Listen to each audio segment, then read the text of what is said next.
ফের অবস্থান বদল করলো বাঘিনী জিনাত। এবার বাঁকুড়ার রানীবাঁধ ব্লকে ঢুকে পড়ল ওই বাঘিনী। হিমশিম অবস্থা বন দপ্তরে। ঘন ঘন অবস্থান বদল যে বন দপ্তরে ঘুম উড়িয়ে দিয়েছে তা বলার অপেক্ষা রাখে না। গত দুদিনে একাধিক জায়গা বদল করেছে ওই বাঘিনী। এবার পুরুলিয়া জেলা সফর শেষ করে বাঁকুড়া জেলায় প্রবেশ করল ঝিনাত। বন দপ্তর সূত্রে খবর, শনিবার সকালবেলা তার অবস্থান ছিল মানবাজার ব্লকে ধানারা গ্রাম পঞ্চায়েতের লাপাং জঙ্গলে। এই লাপাং বাঁকুড়া জেলার সীমান্তের গ্রাম।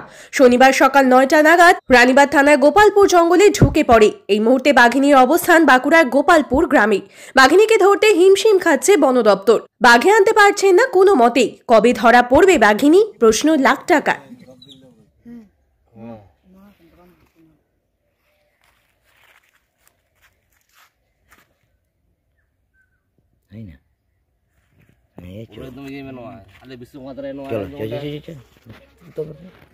আর কাটে না আর